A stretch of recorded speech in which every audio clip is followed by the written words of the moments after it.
कहा कि हमने हिमाचलियत के लिए और अपने जितना भी हमें बजट आना है केंद्र से और हमारे अलग अलग विभागों से आना है, हिमाचल में 90% बजट हमारा केंद्र से आता है, इसलिए हमने वोटिंग करा। और लाहौल स्पीति के लिए खास तौर से हमने वोट करा कि वहाँ अनदेखी ना हो। और हर्ष महाजन जी ने हमें ये विश्वास दिलाया था कि हम जितना भी बजट है वो जाएगा हिमाचल प्रदेश में, इसलिए हमने वोट करा था। मगर दुर्भाग्यपूर्ण और दुख की बात यह है कि हमें अध्यक्ष ने बिना किसी कारण नोटिस दिए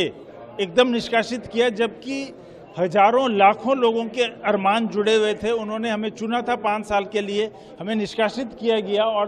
उस पर आरोप ये लगाया उन्होंने, गलत आरोप, कि हमने दल बदला है, जबकि ना हमने कहीं सदस्यता ग्रहण की थी, ना ही हमने कहीं पे किसी मंच पे किसी बड़े नेता ने हमें शामिल किया था, ना ही हमने खुद अनाउंस किया था।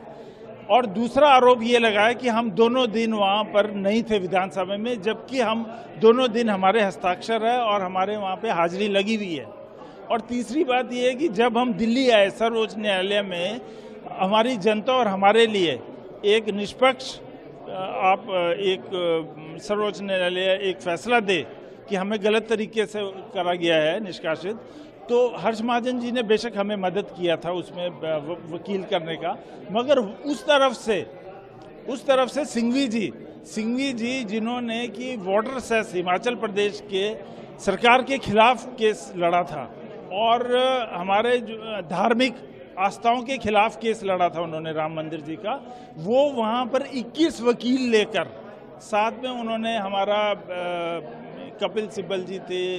मुकुल रस्तोगी जी थे व अन्य। तो अभी क्या है, सबसे बड़ी बात यह है कि सर्वोच्च न्यायालय में हमारा कॉग्निजेंस लिया गया, हमारा केस वहाँ दर्ज हुआ, तो इससे हमें पूरी उम्मीद थी। मगर समय बीतता जा रहा है और अभी हमने ये निर्णय लिया हम सब ने मिलकर कि हम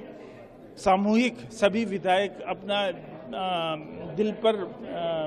हाथ रखते हुए अपना जो हमारी उपलब्धि हुई थी, हम विधायक बने थे, 4 वर्ष और थे हमारे, उसकी आहुति